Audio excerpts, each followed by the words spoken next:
নিঝুম call কেটে দেওয়ার minute দুয়েক পরই অয়নের ফোনটা আবার কেঁপে উঠল। স্ক্রিনে নয়নার নামটা দেখে এখন কেন যেন খুশি হতে পারল না, তবু কিছু একটা ভেবে রিসিভ করল। অয়ন কিছু বলার আগেই ওপাশ থেকে রাগী গলায় ভেসে এলো, কার সাথে কথা বলছিলে তুমি?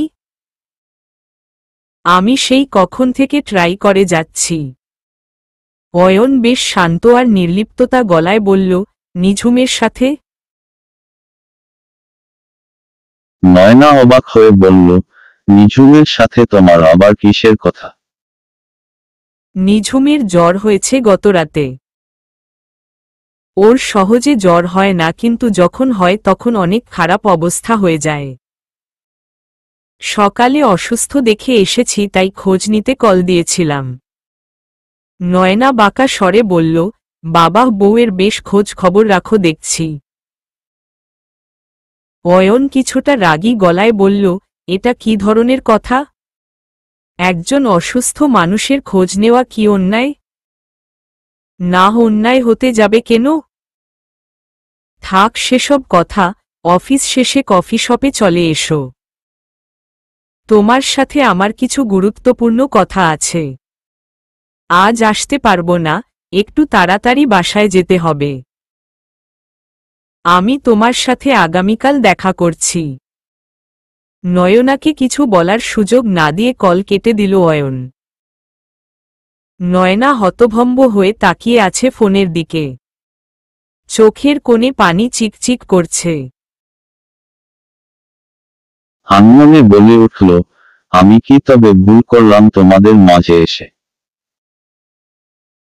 কিন্তু আমি তো মাঝে আসিনি, আমাদের মাঝে নিঝুম এসেছিল আর সে নিজের ভুল শুধরে চলেও যাচ্ছে। তাহলে বারবার অয়নের আচরণে কেন মনে হচ্ছে নিঝুম নয়, আমি তাদের মাঝে এসে পড়েছি? কি করব এবার আমি? একবার অয়নকে হারিয়েছি, আবার সেই আঘাত সহ্য করতে পারব না। 11। চোখটা বন্ধ করে শুয়ে আছে নিঝুম। চোখের কোণ বেয়ে নোনাজল গড়িয়ে পড়ছে বালিশে। ভেতরটা হারানোর ব্যথায় চুরমার হয়ে যাচ্ছে। আচ্ছা, এই 1.5 বছরে অয়নের মনে কি তার জন্য একটুও জায়গা তৈরি হয়নি? সে চলে গেলে অয়নের একটুও কষ্ট হবে না? এমন হাজার প্রশ্ন প্রতিনিয়ত তাকে কুড়ে কুড়ে খাচ্ছে। ফোনের আওয়াজে চোখ মুছে ফোনটা হাতে নিল। নাম্বারটা অচেনা মনে হওয়ায় ধরবে না ভেবেও আবার ধরল।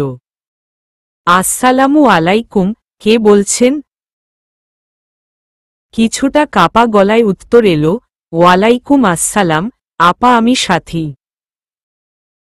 সাথী নামটা শুনে নিঝুমের কুঁচকে যাওয়া কপাল আবার স্বাভাবিক অবস্থায় ফিরে এলো।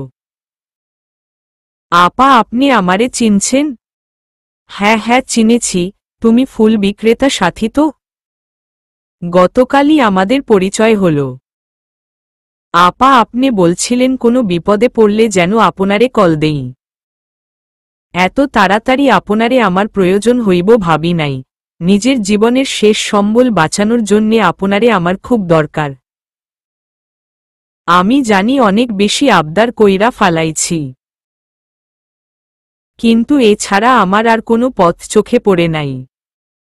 নিঝুম কষ্ট করে উঠে বসে ব্যস্ত গলায় বলল, কি হয়েছে সাথী? তোমার গলা এমন লাগছে কেন? আপা, গতকাল ফুল বেইচা বাড়ি আইসা দেহি রানা মানে আমার স্বামী আইছে। আমারে দেইখাই কইল সে তার মাইয়া নিতে আইছে, আমি যেন কোনো ঝামেলা ছাড়া দিয়া দেই। নিঝুম অবাক হয়ে বলল, কিন্তু মেয়ের জন্যই তো তোমার স্বামী তোমাকে ডিভোর্স দিয়েছিল, তাই না? সেসবই তার মিথ্যা নাটক আছিল। সাথী নিঝুমকে সব খুলে বলল। রানার পরকীয়া থেকে শুরু করে তাকে ডিভোর্স দেওয়া এবং পরের বউয়ের বাচ্চা মারা যাওয়া, সে আর মা হতে পারবে না, সবই বলল। রানা যে আইনের আশ্রয় নেবে সেটাও জানালো। আপা, আমি অশিক্ষিত আর গরিব ঘরের মাইয়া। রানার টাকা পয়সা ভালোই আছে, তার সাথে টক্কর দেওনের মতো শক্তি আমার নাই। কি করুম কোনো দিশা পাইতাছিলাম না। হঠাৎ কইরা আপনার কথা মনে পইরা গেল। আপা দয়া কইরা আমার মাইয়াডা আমার কাছে রাখার একটা ব্যবস্থা কইরা দেন। আমি সারা জীবন আপনের বাড়ির কাজ কইরা দিমু কোনো টাকা পয়সা নেওয়া ছাড়া। সাথীর অসহায়ত্ব বুঝতে পেরে নিঝুম দীর্ঘ শ্বাস ছাড়ল। আচ্ছা, সাথীর তো বেঁচে থাকার একটা সম্বল আছে, কিন্তু তার তো সেটাও নেই। বাকি জীবনটা সে কিভাবে কাটাবে? এই জীবনে আর কাউকে ভালোবাসা বা বিয়ে করা সম্ভব নয় নিঝুমের পক্ষে। নিঝুম সাথীকে তার মতো একেবারে নিঃস্ব হয়ে যেতে দিবে না।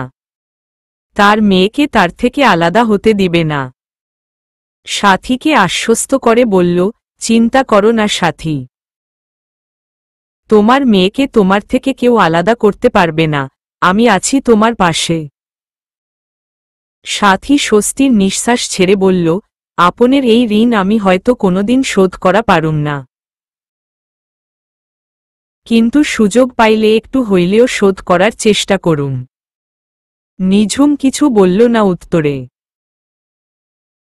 সাথী কল কেটে দিল। ফোনের দিকে কিছুটা সময় তাকিয়ে রইল নিঝুম।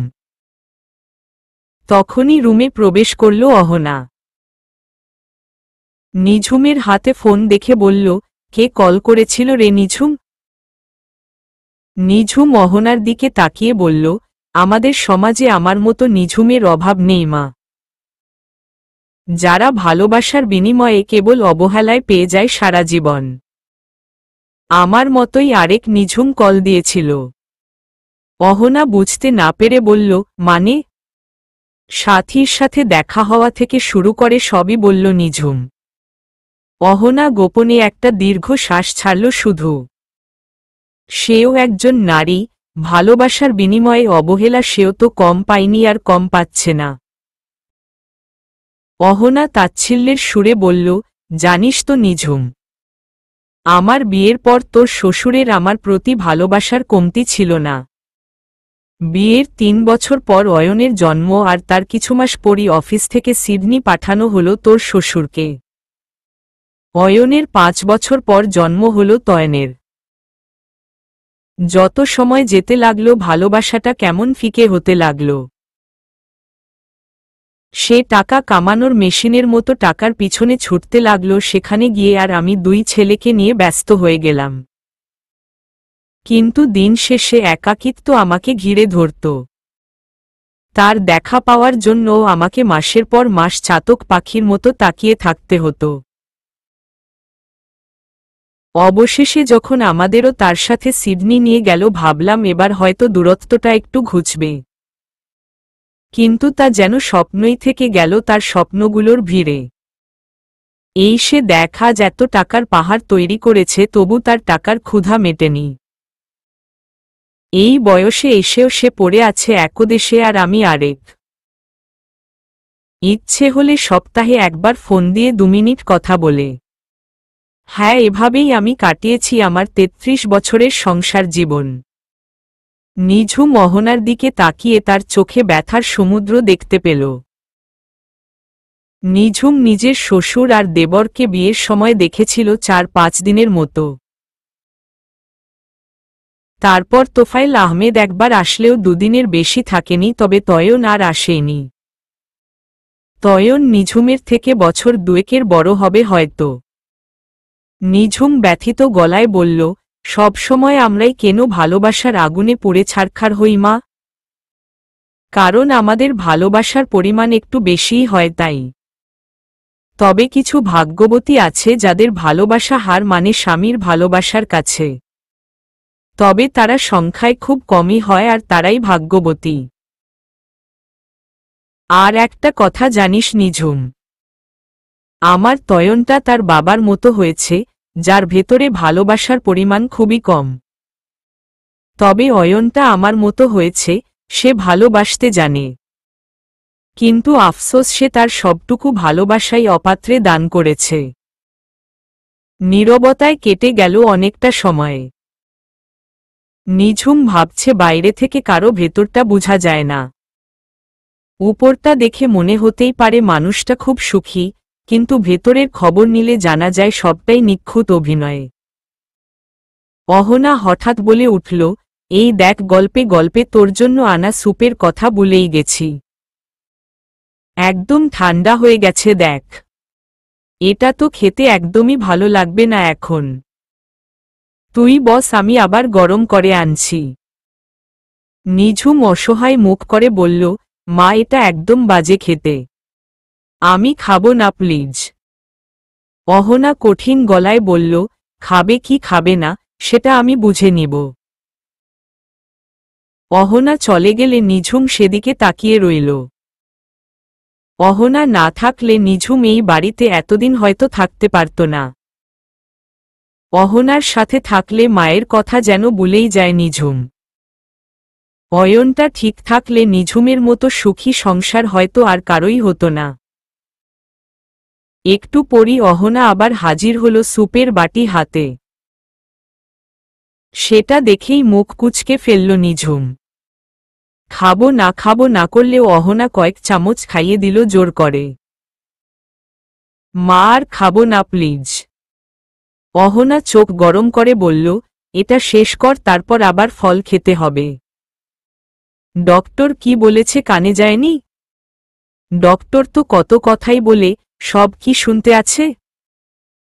অয়ন দরজার সামনে দাঁড়িয়ে অহনা আর নিঝুমের কাণ্ড দেখে মুচকি হাসল। অয়নের হাতে ব্যাগ ভর্তি নিঝুমের পছন্দের সব খাবার। জ্বর কমেছে নাকি?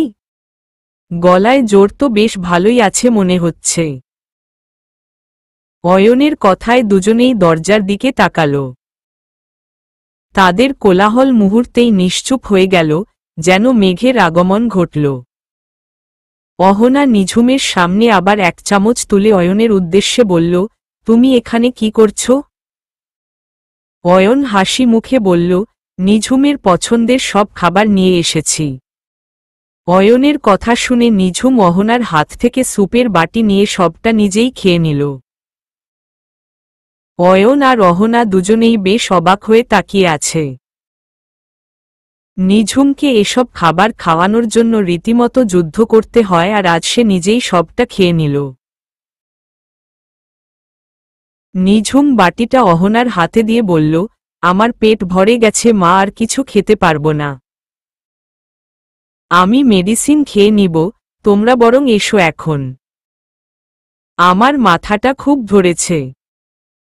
অহনা কিছু না বলে বাটি নিয়ে উঠে এসে অয়নের সামনে দাঁড়িয়ে একবার তার দিকে তাকিয়ে বের হয়ে গেল রুম থেকে। অয়ন নিজেকে স্বাভাবিক করে বলল, নিঝুম তোমার জন্য বার্গার, পিৎজা, চাউমিন, ফুসকা, চকলেট, আচার সব এনেছি। শুধু আইসক্রিম আনিনি তোমার জ্বর বলে। সেটা জ্বর যাওয়ার পর এনে দিব প্রমিস। নিঝুম বাড়ির খাবারের থেকে এসব বাইরের খাবার বেশি পছন্দ করে। এজন্য সবারই অনেক বকা শুনতে হয় তাকে, তবু এসব ছাড়তে সে নারাজ। নিঝুম অয়নের দিকে তাকিয়ে বলল, আপনি বোধহয় দেখতে বা শুনতে কোনোটাই পাননি। আপনার সামনেই আমি এক বাটি স্যুপ খেয়েছি, আর এটাও বলেছি আমার পেট ভরে গেছে।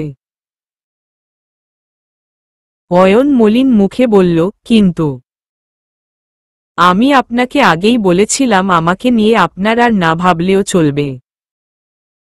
আপনি বরং এবার আসুন, আমি একটু রেস্ট নিব। অয়ন আর কিছু না বলে প্যাকেটগুলো সাইড টেবিলে রেখে বের হয়ে গেল রুম থেকে।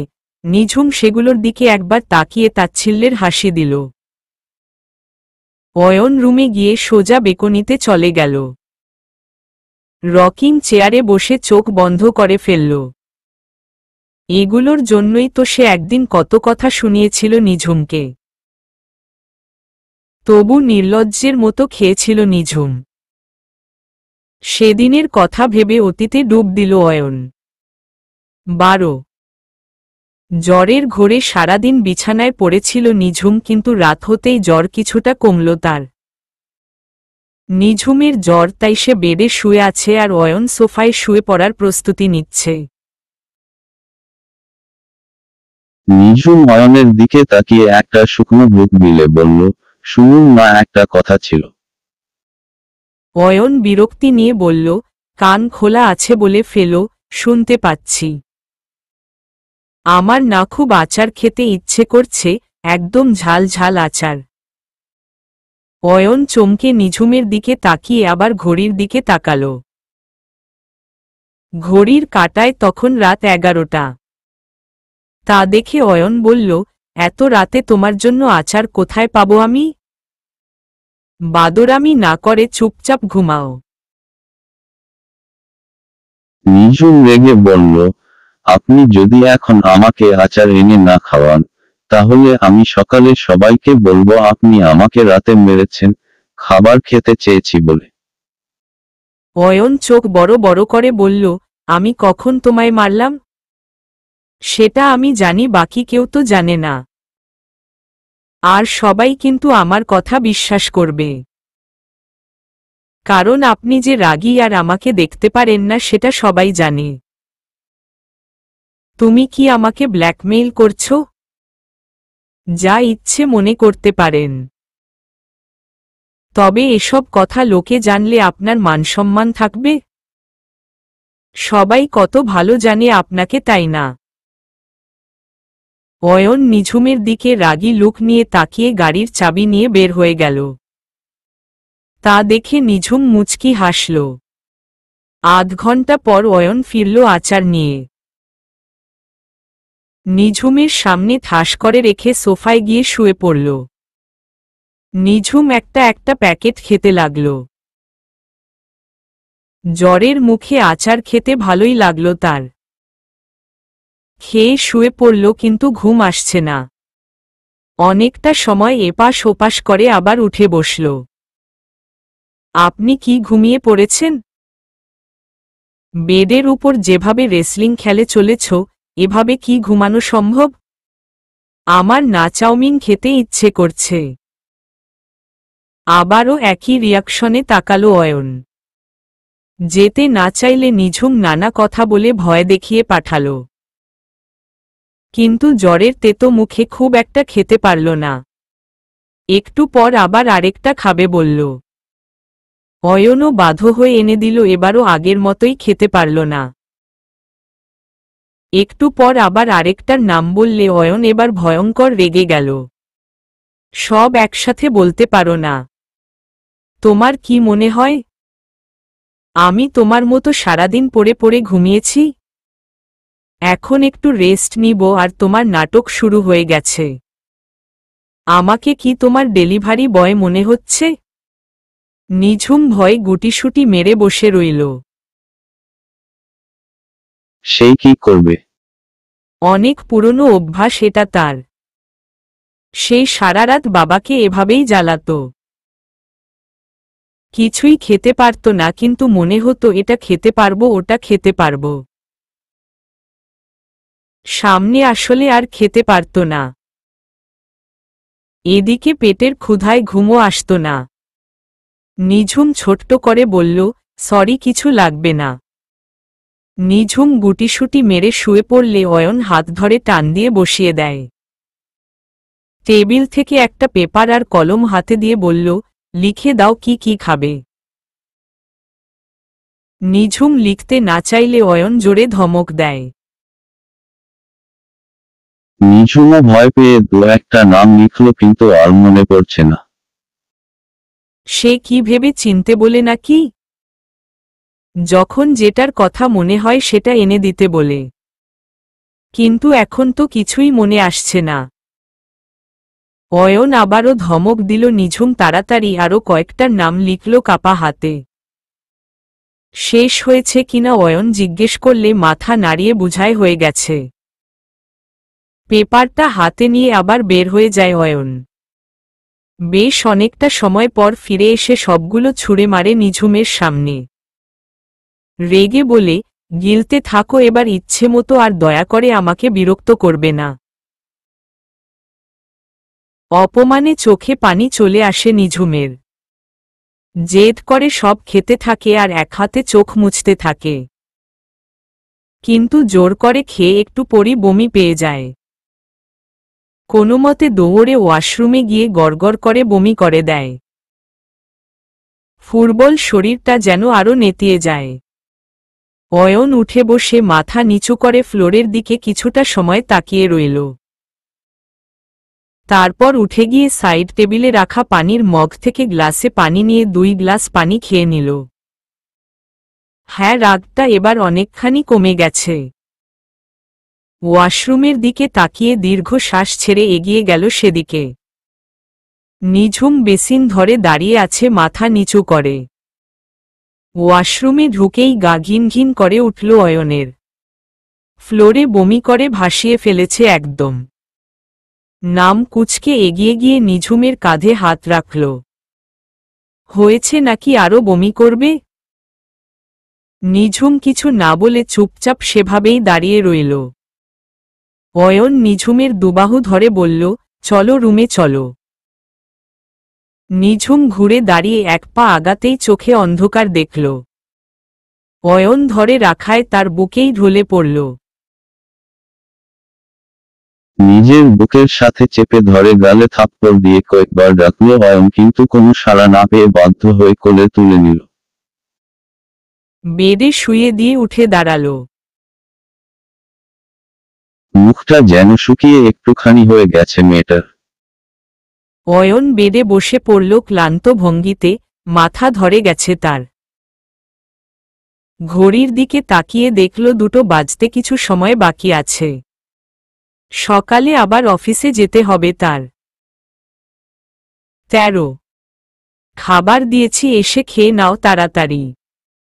মায়ের ডাকে অতীত থেকে ফিরে এলো অয়ন। বুক চিরে বেরিয়ে এলো দীর্ঘশ্বাস। নিঝুমের জ্বালাতনে একসময় অতিষ্ঠ হয়ে উঠেছিল অয়ন। সবসময় আল্লাহর কাছে চাইতো এই জ্বালাতন থেকে মুক্তি পেতে।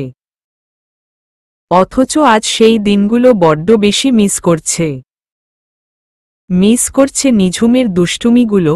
মেয়েটা হঠাৎ করেই কেমন বদলে গেল। অয়নে উঠে চলে গেল ফ্রেশ হতে। নিচে গিয়ে দেখে অহনা ডাইনিং টেবিলে বসে আছে শূন্য দৃষ্টিতে সামনে তাকিয়ে।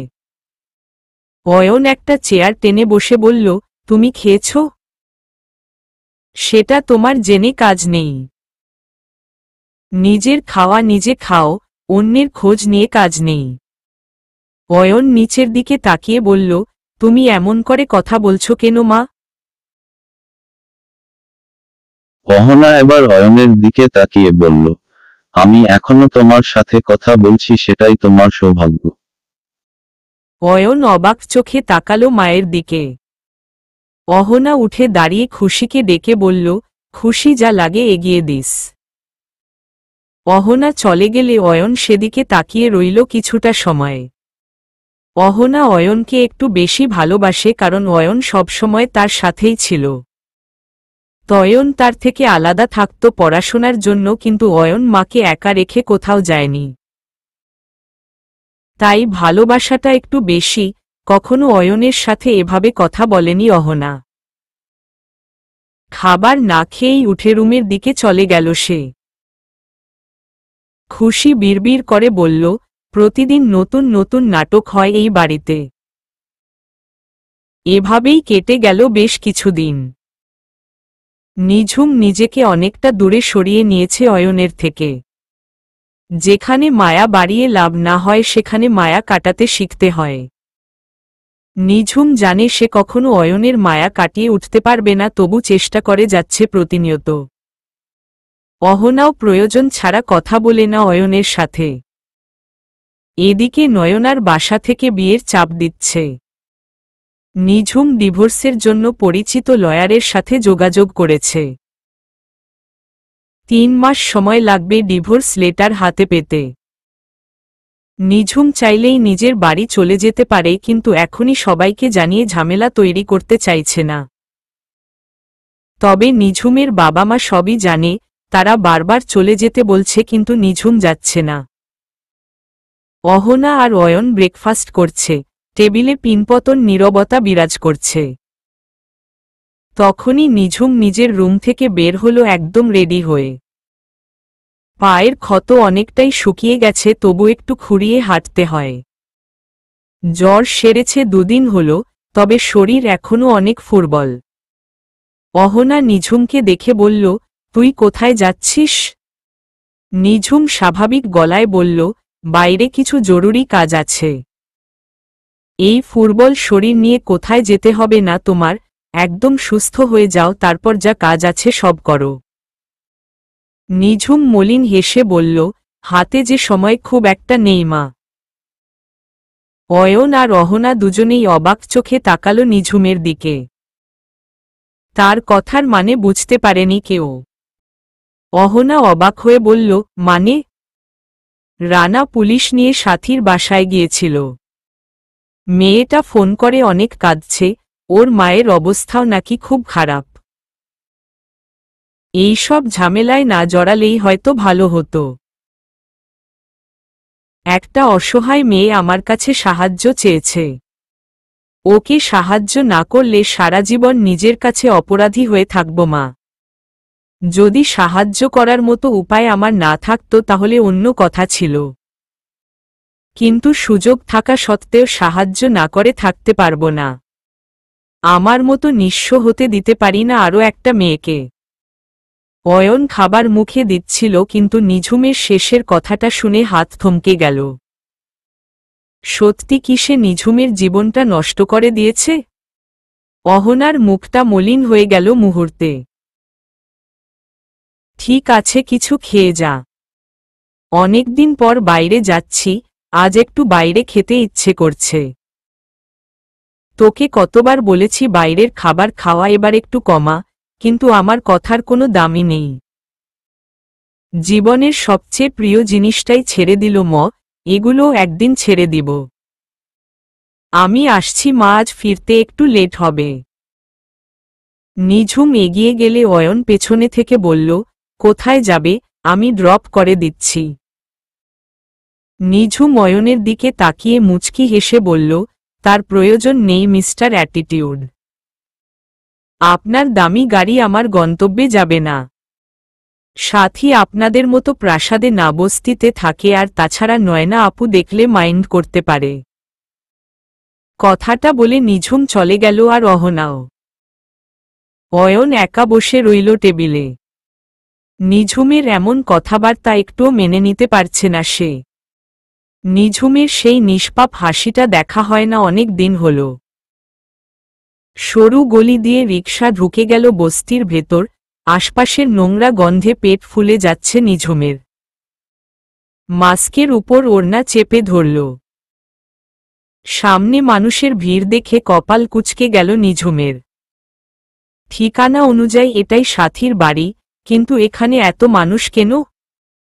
মানুষ ঠেলে ভেতরে ঢুকে গেল নিঝুম। টিনের ঘরের সামনের সরু উঠানে একটা লাশের খাটিয়া রাখা। নিঝুম বুঝতে পারল না কার লাশ এটা। কান্নার শব্দ কানে আসতেই সাথীর দিকে চোখ পড়ল তার, চিৎকার করে কাঁদছে মেয়েটা।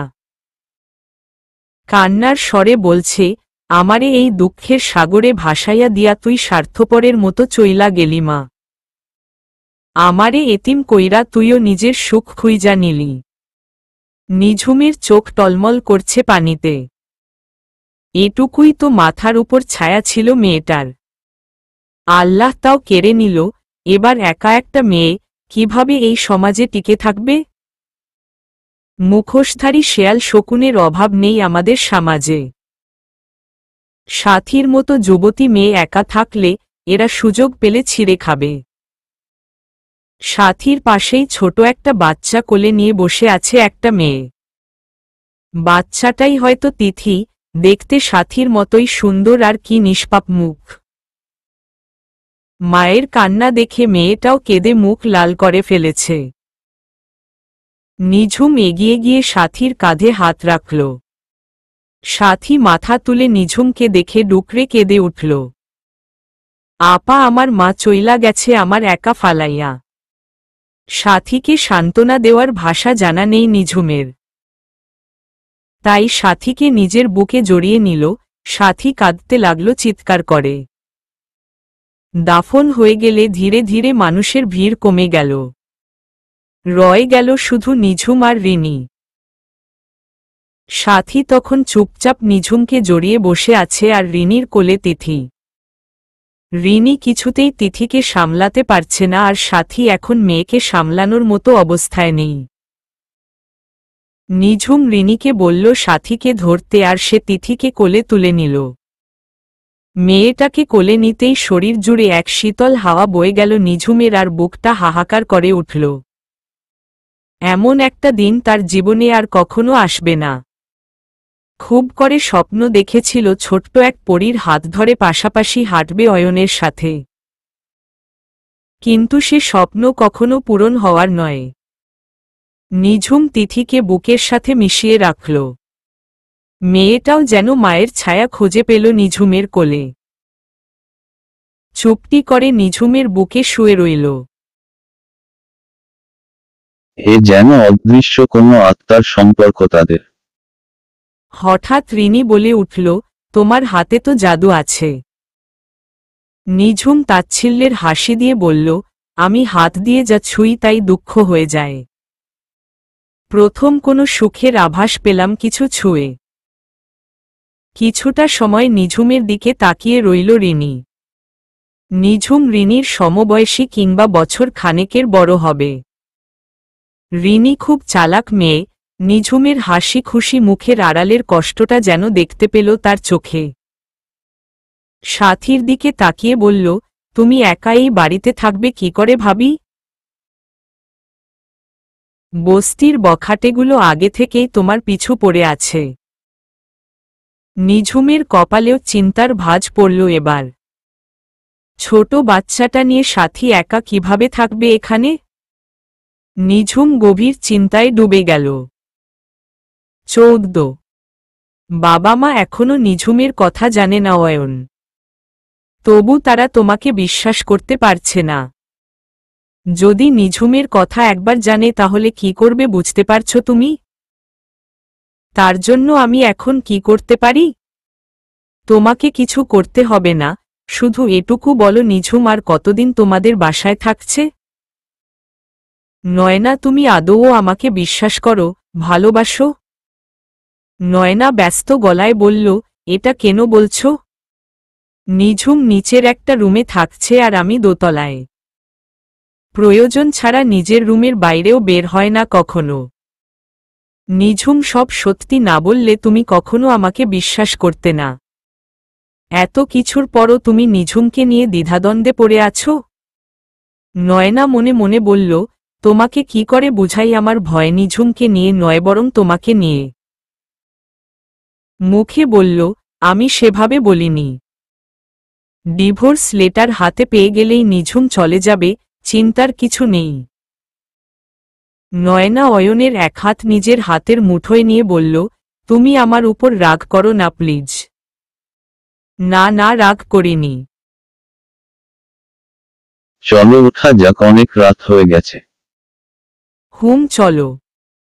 নয়নাকে তার বাসায় পৌঁছে দিয়ে অয়নও নিজের বাসায় চলে গেল। গাড়ি পার্ক করে ভেতরে গিয়ে কলিং বেল বাজালে খুশি দরজা খুলে দিল। ড্রয়িং রুমে অহনা চিন্তিত মুখে বসে আছে।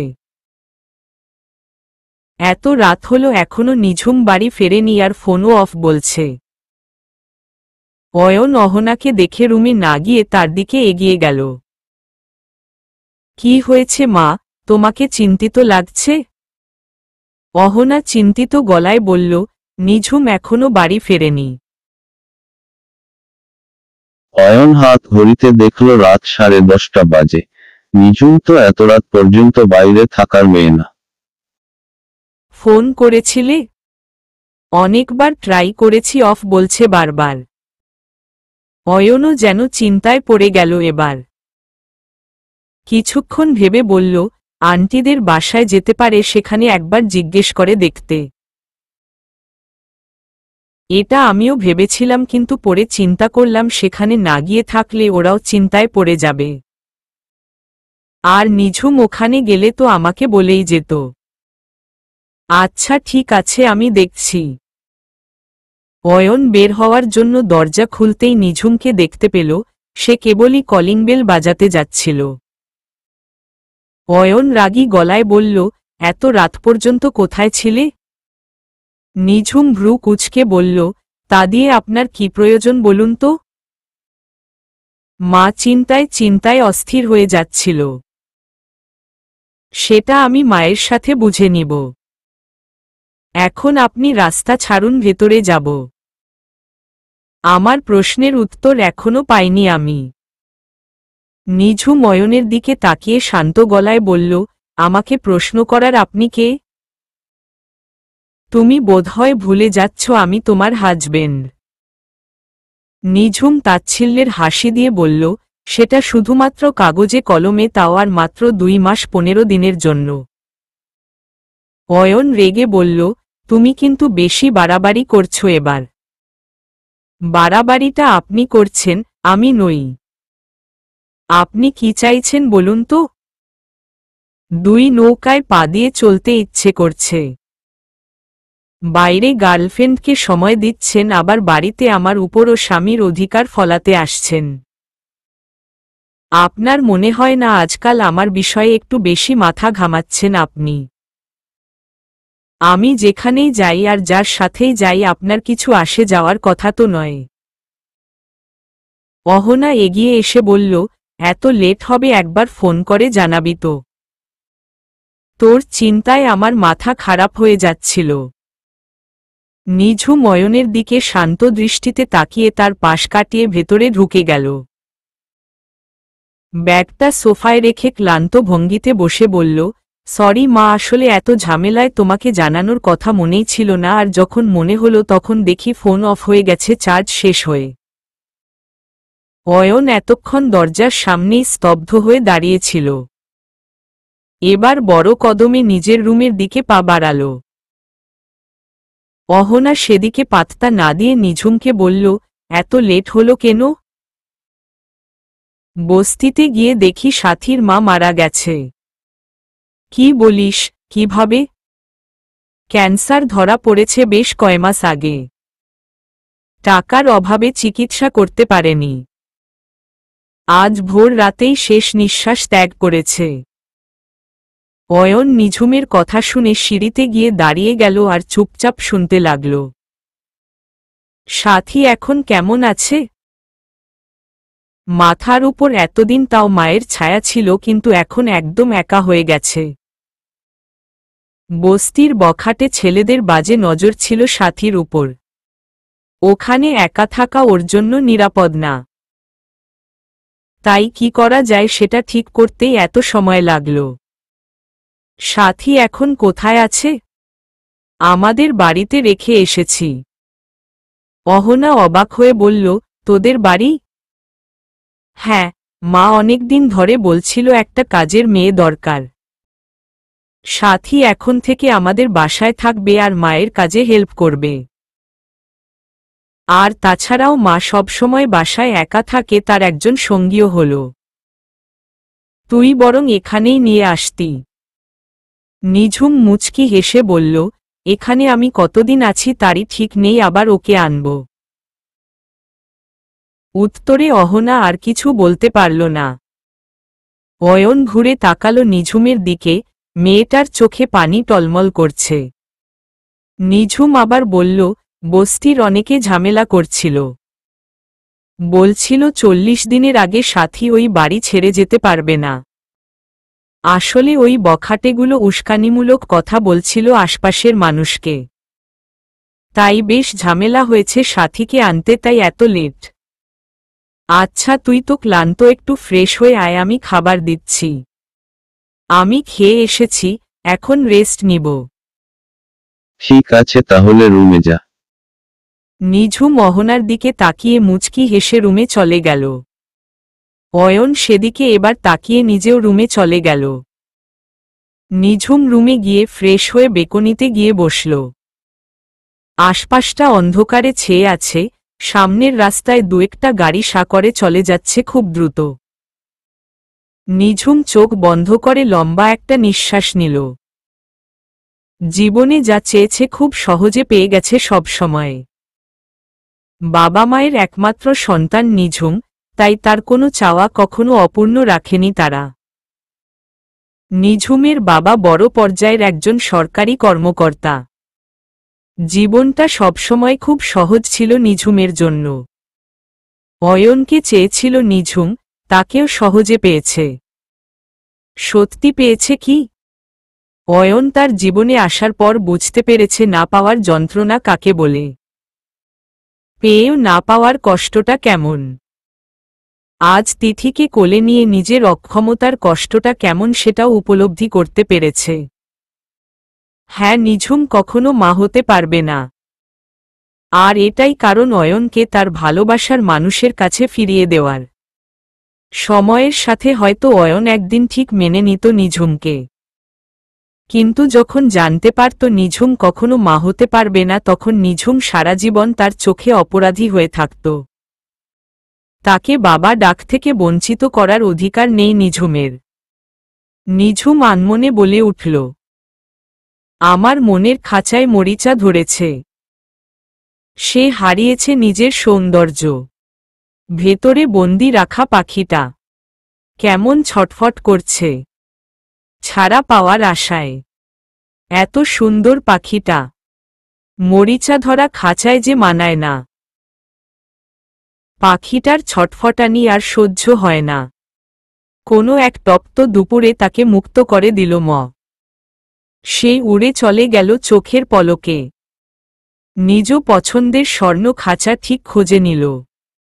আমি নোনাজল ভেজা চোখে তাকিয়ে দেখলাম। পছন্দের খাঁচা পেয়ে তার প্রাণঢালা খুশি। আমি পড়ে রইলাম একা নিঃসঙ্গ। শূন্য পড়ে রইল আমার মরিচা ধরা মনের খাঁচা। হয়তো পাখিটা একদিন খুঁজবে সেই মরিচা ধরা খাঁচাটা। ততদিনে সে হয়তো বিলীন হয়ে যাবে প্রকৃতির মাঝে। 15 নিঝুম চোখ বন্ধ করে ভাবল সেই অভিশপ্ত দিনটার কথা, যে দিন তার জীবনের সবচেয়ে মূল্যবান অনুভূতিগুলো কেড়ে নিয়েছে। সেই অনুভূতিগুলো তার জীবনের জন্য নিষিদ্ধ করে দিয়েছে। বাবার বাড়ি এসেছে নিঝুম, এবার অনেকদিন থাকবে সে মায়ের কাছে। পরীক্ষার জন্যই আসা হয়েছিল, কিন্তু শেষ হয়ে গেলেও যেতে ইচ্ছে করছে না। অহনার কাছে বলে আরও কিছুদিন সময় নিয়েছে এখানে থাকার। দুপুরের খাবার খাওয়ার জন্য মেয়েকে ডাকতে গিয়ে দেখে মেয়ে ফ্লোরে পড়ে পেট চেপে ধরে কান্না করছে। শুক্রবার, তাই নিঝুমের বাবা নিয়াজ চৌধুরী আজ বাসায়। স্ত্রীর চিৎকার শুনে মেয়ের রুমে এসে সেও ভয় পেয়ে গেলেন। মেয়ের পাশে বসে মাথাটা নিজের কোলে তুলে নিলেন সে। সেলিনা তখন হতবুদ্ধি হয়ে দাঁড়িয়ে আছে। নিয়াজ চৌধুরী মেয়ের মাথা হাত বুলিয়ে বলল, কোথায় কষ্ট হচ্ছে মা? ব্যথায় দাঁত কামড়ে নিঝুম বলল, বাবা আমার খুব ব্যথা হচ্ছে পেটে। নিয়াজ ব্যস্ত গলায় বলল, সেলিনা ড্রাইভারকে ফোন দিয়ে বলো তাড়াতাড়ি গাড়ি বের করতে। হুঁশ ফিরল সেলিনার, দৌড়ে রুমে গিয়ে ফোন করলেন ড্রাইভারকে। শুক্রবার, সেও তাই বাসায় চলে গেছে আজ, তাড়াতাড়ি আসছে জানালো। নিয়াজ চৌধুরী বেশ কঠিন মানুষ, তবে এই মেয়েটাই তার সবচেয়ে ফুরবল জায়গা। মেয়ের কষ্ট দেখে চোখ থেকে টপটপ পানি পড়ছে তার। ড্রাইভার আসলেই মেয়েকে কোলে তুলে বের হয়ে গেলেন নিয়াজ আর পেছনে সেলিনা। হসপিটালে গিয়ে ফোন করে জানালো অহনাকে। অয়ন ব্যবসার কাজে কক্সবাজার গিয়েছে সকালেই, আসবে আরও 15 দিন পর। অহনা একাই চলে গেল হসপিটালে। ইমার্জেন্সি সব পরীক্ষা করা হলো নিঝুমের। ডক্টরের চেম্বারে চিন্তিত মুখে বসে আছে নিয়াজ আর সেলিনা। ডক্টর গম্ভীর গলায় বলল, জরায়ুতে টিউমার হয়েছে অনেক আগে আর এখন সেটা ক্যান্সারের রূপ নিচ্ছে। লক্ষণগুলো হয়তো আমলে নেয়নি পেশেন্ট, তাই গুরুত্ব দেয়নি। আরও আগে চিকিৎসা নিলে এই অবস্থায় পৌঁছাতে পারত না। এখন দ্রুত অপারেশন না করলে ধীরে ধীরে বাড়বে আর মৃত্যুর দিকে ঢলে পড়বে পেশেন্ট। আর অপারেশন করলে পেশেন্ট আর কখনো মা হতে পারবে না। হতভম্ব হয়ে তাকিয়ে আছে নিয়াজ চৌধুরী। সেলিনা মুখে আঁচল চেপে কান্না করছে। বাইরে অহনা বারবার অয়নকে কল দিয়ে যাচ্ছে। মা মিটিংয়ে আছি, বারবার কেন কল দিচ্ছ? নিঝুম হসপিটালে। অয়ন অবাক হয়ে বলল, হসপিটালে কেন, কি হয়েছে?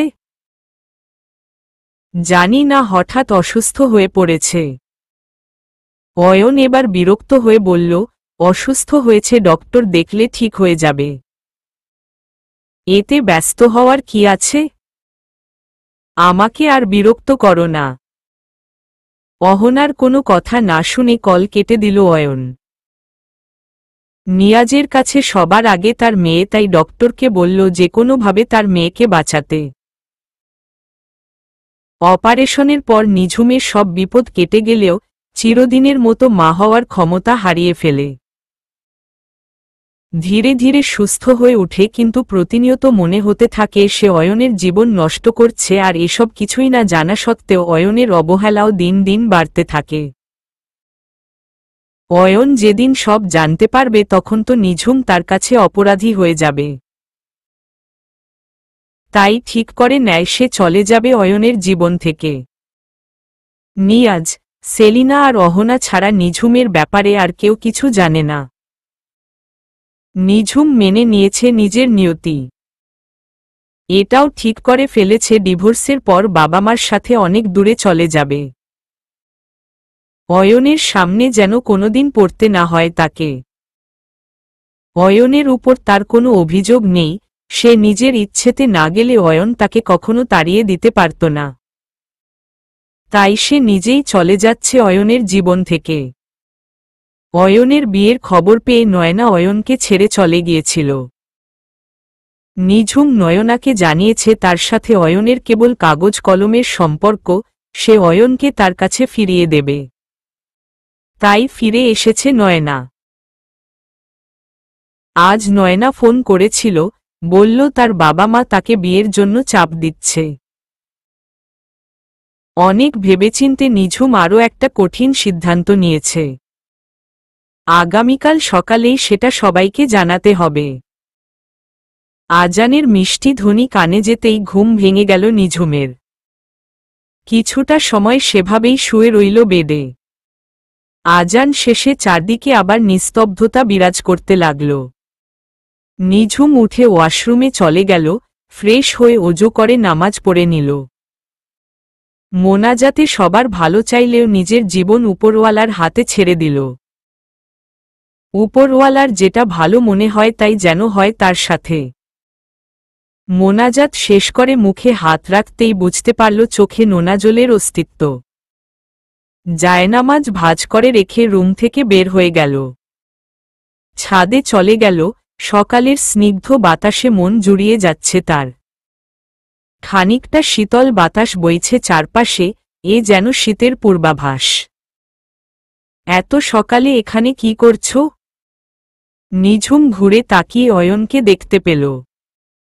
সকালের শুভ্র আলোয় অসম্ভব সুন্দর লাগছে উজ্জ্বল শ্যামবর্ণের এই পুরুষটাকে। নিঝুম মনে মনে বলল, খুব কি বড় অন্যায় হয়ে যেত যদি আপনি আমাকে ভালোবাসতেন। আমরা সুন্দর একটা সংসার সাজাতাম, একটা এতিম বাচ্চা অ্যাডপ্ট করে নিতাম। যেখানে আপনিই ভালোবাসেন না সেখানে এত বড় অপূর্ণতা নিয়ে কিভাবে আপনার জীবনে থাকি? কি হলো, কোথায় হারিয়ে গেলে? না, কোথাও না। নিঝুম আবার ঘুরে রেলিং ধরে আকাশের দিকে তাকাল। পূর্ব আকাশে রক্তিম সূর্য উকি দিচ্ছে। পৃথিবীর অন্ধকার কাটিয়ে আলো আধিপত্য বিস্তার করছে। আজ আপনার জন্য একটা সুখবর আছে। অয়ন ভ্রু কুঁচকে বলল, কি সেটা? আমি খুব তাড়াতাড়ি চলে যাচ্ছি এই বাড়ি থেকে আর আপনার জীবন থেকেও। আপনি জিতে গেছেন আর আমি হেরে গেছি খুব বাজেভাবে। জিতটা অনেক আগেই হয়েছে আপনার, তবে এবার জিত উপভোগ করার পালা। অয়নের কানে বারবার যেন প্রতিধ্বনিত হতে লাগল, খুব তাড়াতাড়ি চলে যাব আপনার জীবন থেকে। নিঝুম অয়নের পাশ কাটিয়ে যাওয়ার সময় ধীর আওয়াজে বলল, আর একটা সারপ্রাইজ মায়ের সামনে দিব আপনাকে। নিঝুম চলে গেল আর অয়ন কিছুটা সময় সেখানেই দাঁড়িয়ে রইল। ছাদ থেকে নেমে এক্সারসাইজের রুমে গিয়ে ট্রেডমিলে দৌড়াতে লাগল। আজ তো তার খুশি হওয়ার কথা, তবে কেন কষ্ট হচ্ছে? সবাই একসাথে ব্রেকফাস্ট করছে। অহনা আর অয়ন বারবার নিঝুমের দিকে তাকাচ্ছে, কারণ আজ তার ঠোঁটের কোণে এক অদ্ভুত হাসি। খাওয়াটা শেষে অয়ন উঠে যেতে চাইলে নিঝুম বলল, আমার কিছু কথা আছে, একটু ওয়েট করলে খুশি হতাম। অয়ন আবার নিজের জায়গায় বসে পড়ল আর অহনা বলল, কি কথা নিঝুম? নয়না আপুর বাসা থেকে তার বিয়ের জন্য চাপ দিচ্ছে, সে 3 মাস আটকে রাখতে পারবে না তাদের। ডিভোর্স পেপার হাতে পাওয়ার এখনো অনেক দেরি। তাই আমি বলছি আগে উনার আর নয়না আপুর বিয়েটা হয়ে যাক। আমি বিয়ের দিন চলে যাব আর ডিভোর্স পেপার হাতে পেলে সাইন করে পাঠিয়ে দিব। কথাগুলো নির্বিকার বললেও বুক ফেটে যাচ্ছিল নিঝুমের। অয়ন আর অহনা বিস্ফোরিত চোখে তাকিয়ে আছে নিঝুমের দিকে। অহনা বলল, তুই এসব কি বলছিস নিঝুম? আমি ঠিকই বলছি মা। আমার জন্য একবার উনি নয়না আপুকে হারাতে হারাতেও পেয়েছেন। আবার আমার জন্য চিরতরে হারিয়ে ফেলুক, সেটা আমি চাই না। আর প্রথম স্ত্রী অনুমতি দিল তো দ্বিতীয় বিয়ে করতে বাধা নেই। অহনা রেগে বলল, তোর মাথা খারাপ হয়ে গেছে নিঝুম। তোর মতো হাজারো মেয়ে আছে যারা। নিঝুম অহনাকে দ্রুত থামিয়ে দিয়ে বলল, মা। অহনা মলিন দৃষ্টিতে তাকিয়ে বলল, তারা কিন্তু নিজের সংসার অন্যের হাতে তুলে দেয় না। অয়ন ভ্রু কুঁচকে বলল, নিঝুমের মতো হাজার মেয়ে আছে মানে? নিঝুম কথা এড়িয়ে বলল, এই সংসারটা কখনোই আমার ছিল না মা। আমি জোর করে আমার করার চেষ্টা করেছিলাম শুধুমাত্র। আমি আমার সিদ্ধান্ত জানিয়েছে দিয়েছি। তুমি আজই নয়না আপুর বাবা মায়ের সাথে কথা বলতে যাবে। তারা আমার কথা কিছুই জানে না আর জানানোর প্রয়োজনও নেই। নিঝুম উঠে চলে যেতে নিলে অয়ন বলল, 1 মিনিট, নয়নার বাসা থেকে বিয়ের জন্য চাপ দিচ্ছে সেটা তুমি কি করে জানলে? নিঝুম মুচকি হেসে বলল, সেটা আপনার না জানলেও চলবে মিস্টার অ্যাটিটিউড। নিঝুম চলে গেলে অহনা বলল, ও যখন নিজের অধিকার ছেড়ে দিচ্ছে তাহলে আমি আর কেন বাধা হয়ে দাঁড়াব? বিকেলে নয়নার বাড়ি নিয়ে যেও আমাকে। আমিও না হয় আমার ভুল শুধরে নেই। অয়ন একা বসে রইল ব্রেকফাস্ট টেবিলে। জীবনটা তার কাছে এলোমেলো মনে হচ্ছে। যত নয়নার দিকে এগিয়ে যাচ্ছে তত মনে হচ্ছে সে ভুল করছে। আবেগ আর ভালোবাসা চিনতে ভুল করছে মারাত্মকভাবে। আবেগের পেছনে ছুটতে দিয়ে ভালোবাসা হারিয়ে ফেলছে। অয়ন উঠে বের হয়ে গেল বাসা থেকে। 16 বিয়ের তোড়জোড় শুরু হয়ে গেছে। বাড়িতে কোনো আয়োজন হচ্ছে না, হলুদ থেকে রিসিপশন সবই কমিউনিটি সেন্টারে হচ্ছে। তবু ফুল দিয়ে সাজানো হয়েছে অয়নদের বাড়িটা। নিঝুম ঘুরে ঘুরে চেনা বাড়িটা অচেনা হয়ে যেতে দেখছে। অহনাকে দেখে নিঝুম বলল, মা আমাকে একটু আমার বাসায় যেতে হবে। অহনা মলিন হেসে বলল, আমার অনুমতি নেওয়ার কি আর কোনো প্রয়োজন আছে? নিঝুম অহনাকে জড়িয়ে ধরে বলল, এই বাড়ির সাথে আমার কোনো সম্পর্ক না থাকলেও তুমি সারা জীবন আমার মা থাকবে। আর এখনো পুরোপুরি চলে যাওয়ার সময় আসেনি, তাই ফিরে আসব তাড়াতাড়ি। নিঝুম বের হয়ে গেল বাসা থেকে। তিথির জন্য কিছু কেনাকাটা করা লাগবে। 15 দিন হলো সাথী নিঝুমদের বাড়িতে আছে। তিথির বেশিরভাগ পোশাক পুরনো হয়ে গেছে, তাই মা কয়েকদিন ধরে বলছিল কিনে দিতে। আজ বাড়িতে দমবন্ধ হয়ে আসছিল, তাই আজই বাইরে আসার সিদ্ধান্ত নিল। বাসায় গিয়ে কলিং বেল বাজালে সেলিনা দরজা খুলে দিল। নিঝুম মুচকি হেসে বলল, আসসালামু আলাইকুম মা। সেলিনা গম্ভীর গলায় বলল, ওয়ালাইকুম আসসালাম। কেমন আছো মা? সেলিনা মেয়ের দিকে তাকিয়ে অসহায় মুখে বলল, তুই কি কাঠের পুতুল হয়ে গেছিস ঝুম? তোর কি কষ্ট হচ্ছে না একটুও? কষ্ট কেন হবে বলো তো? সেলিনা রেগে ভেতরে চলে গেল। সে জানে মেয়েটা ভেতরে ভেতরে শেষ হয়ে যাচ্ছে। নিঝুম ভেতরে যেতেই দেখল সেলিনা সোফায় বসে খেলছে তিথির সাথে আর সাথী কিচেনে। নিঝুম গম্ভীর গলায় বলল, বাবার বদলি হয়েছে? 2 দিন হলো জয়েন করেছে গিয়ে, তুই যখন চাইবি তখনই চলে যাব আমরা। তোর বাবা আর এখানে আসবে না। আমাদের একাই চলে যেতে বলেছে। আগামীকাল যাব আমরা। তার আগে সাথী আর তিথির জন্য আজ কিছু কেনাকাটা করে আসি, ওখানে সেসব ওদের প্রয়োজন হবে। সাথী রেডি হয়েই আছে, তিথিকেও সাথে নিয়ে যা। কিন্তু তিথি ঘুমিয়ে পড়েছে দেখো। সেলিনা নিজের কোলে তাকিয়ে দেখল সত্যি ঘুমিয়ে পড়েছে তিথি। তাহলে ওকে রেখেই যা, আমি তো আছি। ঠিক আছে। এই সাথী বাকিটা আমি করে নিব, তুই বরং তোর আপুর সাথে যা। সাথী কিচেন থেকে বের হয়ে বলল, ঠিক আছে মা। আপা তিথিরে নিবেন না? সেলিনা চোখ রাঙিয়ে বলল, তোকে না বলেছি ভালো করে কথা বলবি।